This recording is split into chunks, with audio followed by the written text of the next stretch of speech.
Shalom, que la gloire soit rendue à notre Seigneur Jésus-Christ pour ce moment d'édification qu'il permet par le Saint-Esprit. Aujourd'hui, nous échangerons sur un sujet portant sur doit-on appeler un homme père spirituel. Ce sujet mine aujourd'hui le milieu chrétien et des soi-disant serviteurs de Dieu se lèvent n'importe où, n'importe quand, n'importe comment, et se font appeler pères spirituels. Certaines personnes, telles que des dames, se font appeler maman spirituelle, mère spirituelle. En tant que des chrétiens, nous devons toujours prendre appui sur la parole de Dieu et pratiquer à la lettre la parole de Dieu afin que nous soyons reconnus comme étant des fils et filles du royaume. Nous allons voir ce que la parole de Dieu nous dit et nous allons voir que la parole de Dieu est contre cette doctrine démoniaque que des personnes ont introduit dans l'Église sans le savoir. Tous les chrétiens doivent comprendre qu'il y a une différence entre père spirituel et père dans la foi. Le père spirituel, tous ceux qui se font appeler père spirituel ne sont pas de pères spirituels parce qu'ils, pour eux, ils enseignent, donc ils sont des pères spirituels, c'est faux. Nous devons d'abord chercher à savoir qu'est-ce qu'un père spirituel. L'homme doit comprendre que lorsqu'on parle de la spiritualité, l'homme n'est pas un esprit, mais l'homme est un corps spirituel dans lequel demeure un esprit. Cet esprit demeurant dans le corps sera limité. Pourquoi? Parce que la chair étant corrompue va limiter le champ d'action de cet esprit-là. Raison pour laquelle, lorsque nous prenons le livre de Ecclésiaste chapitre 3, le verset 11, la Bible nous dit que Dieu a mis dans le cœur des hommes la pensée de l'éternité, quoique l'homme ne puisse cerner l'œuvre que Dieu fait du début jusqu'à la fin. Ici, la Bible nous montre clairement que l'homme est limité dans la connaissance qu'il a. Et pourquoi? Parce que sa chair est une raison pour laquelle l'homme est limité. Parce qu'en ce moment précis, il n'est pas un esprit, mais il est un corps spirituel. Et le livre de 1 Corinthiens chapitre 3, le verset 10 à 12 nous dit clairement, l'apôtre Paul nous fait savoir que actuellement nous connaissons en partie, mais le moment viendra et on connaîtra comme on était connu, juste pour nous faire comprendre que quand nous allons redevenir esprit, nous allons pouvoir entrer dans la plénitude de la connaissance de Dieu lui-même et des mystères de Dieu. Mais pour le moment, étant dans cette chair corruptible, nous sommes limités. Raison pour laquelle il dit, nous prophétisons en partie, nous connaissons en partie. Donc même les dons spirituels que nous les manifestons en partie parce que nous sommes dans une chair qui fait que notre champ d'action est limité. Donc, tous ceux qui se font appeler pères spirituels, s'ils savent qu'étant des hommes, ils sont limités, mais ils ne doivent pas se faire appeler pères spirituels. En le faisant eux-mêmes, ils attirent sur eux la malédiction, car ils volent la gloire de Dieu, car ils prennent le trône de Dieu et ils s'asseyent sur le trône de Dieu. Tout le monde sait, et tous les chrétiens savent, que la seule personne qui n'est pas corps spirituel, c'est-à-dire qui est esprit, c'est Dieu lui-même. C'est Dieu lui-même. Raison pour laquelle la Bible nous dit dans le livre de Matthieu chapitre 23, le verset 7 à 9, n'appelez personne sur la terre votre Père, car un seul est votre Père, celui qui est dans les cieux. Jésus nous fait savoir que notre Père à tous est dans les cieux et nous sommes tous frères. La Bible nous dit cela ouvertement. Bien vrai que la Bible dit que ne savez-vous pas que vous êtes des dieux, c'est-à-dire nous sommes des dieux en miniature. Étant sur terre, nous sommes limités parce que nous sommes dans un corps.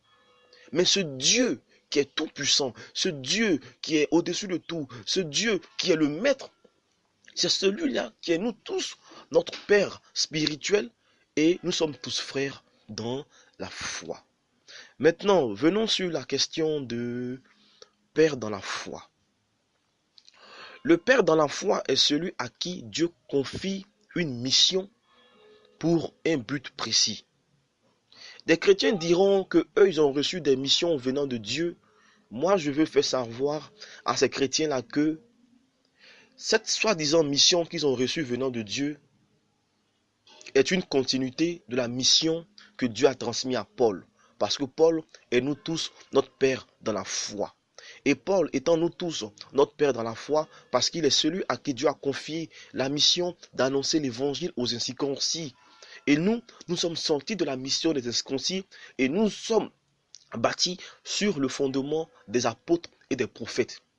Dieu n'a pas donné un nouveau fondement à quelqu'un, à un soi-disant homme de Dieu, pour venir, je dirais, bâtir un autre fondement que les apôtres n'ont pas bâti. C'est archi faux. Sur cette terre-là, un homme de Dieu qui annonce l'évangile à quelqu'un et cette personne se convertit au Seigneur n'est pas le père spirituel ni le père dans la foi de cette personne qui s'est convertie. Parce que l'homme de Dieu qui a annoncé l'évangile, son père dans la foi lui-même est Paul. Celui qui a reçu l'évangile, son père dans la foi aussi est Paul. Quel est l'évangile aujourd'hui que nous annonçons que les apôtres n'ont pas annoncé? C'est ça la question. C'est ça la question. Du moment où nous continuons l'œuvre de Paul, par le Saint-Esprit, nous ne sommes pas en train, je dirais, de mettre sur pied une nouvelle mission, mais nous sommes en train de continuer l'œuvre qui a commencé par le Saint-Esprit. Tous les chrétiens doivent comprendre ça. Et ces hommes de Dieu se lèvent aujourd'hui, prennent des versets tels que celui de 2 Rois chapitre 2, le verset 12 qui dit que Élisée appelait Élie mon père.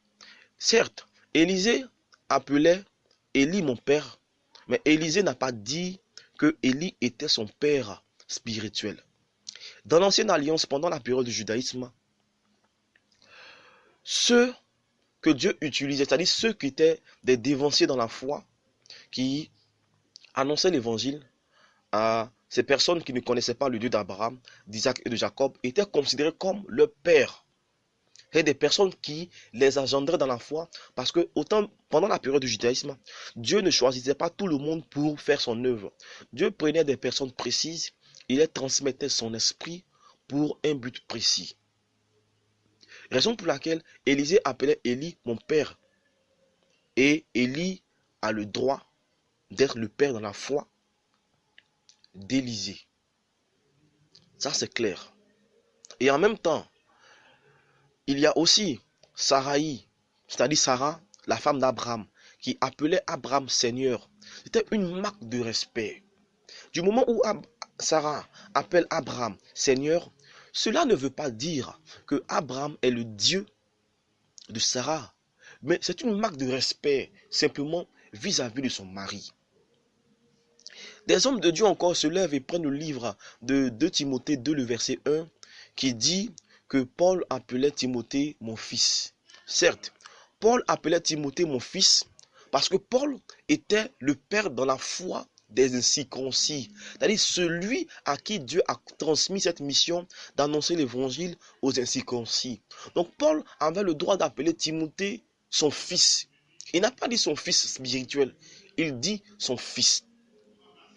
Maintenant, ces mêmes personnes qui prennent le verset de 2 Timothée chapitre 2, le verset 1, doivent comprendre que dans le livre de Colossiens 1, le verset 1, le même apôtre Paul dit que Timothée est son fils et son frère dans la foi. Donc Paul reconnaît que Timothée, étant son fils dans la foi, est en même temps son frère dans la foi, parce qu'ils sont tous frères. Donc, ces hommes de Dieu-là doivent comprendre que si ils ont pour père dans la foi Paul, et qu'ils n'annoncent pas un autre évangile que Paul, alors ils ne sont pas des pères dans la foi de qui que ce soit. Ils sont des frères dans la foi de tous ceux à qui ils ont annoncé l'évangile. Maintenant, si pour eux, ils ont reçu une mission contraire à celle de Paul, si ce qu'ils prêchent est contraire à celle de Paul, alors ils peuvent se faire appeler pères dans la foi de ceux à qui ils prêchent l'évangile. Et en ce moment-là, ils ne sont plus dans le plan de Dieu parce qu'ils prêchent un autre évangile que ce que les apôtres ont prêché. Or, Paul nous dit en Galates 1, le verset 7 à 9, que celui qui prêche un autre évangile que nous avons annoncé, qu'il soit maudit. Donc tous les hommes de Dieu qui prêchent un autre évangile que les apôtres ont annoncé et qui se font appeler pères spirituels et qui se font appeler, je dirais, pères dans la foi, se maudissent eux-mêmes. Ils ne sont pas enfants de Dieu, mais ils sont tous des enfants du diable parce qu'ils ne pratiquent pas la parole. Et c'est très très grave. Quand nous prenons également le livre de Romains chapitre 8, le verset 29, la Bible dit que Jésus-Christ lui-même est notre frère. Si Jésus-Christ lui-même, qui est le Fils de Dieu et qui est Dieu lui-même, est notre frère, pourquoi est-ce que nous voulons marquer une différence entre nous les enfants de Dieu avec ces titres de père spirituel, de père dans la foi? Où est passée la simplicité qui est en Jésus-Christ? Où est passée l'humilité? Où est passée la parole de Dieu afin que cette parole-là soit notre orientation, afin que cette parole-là soit la boussole qui nous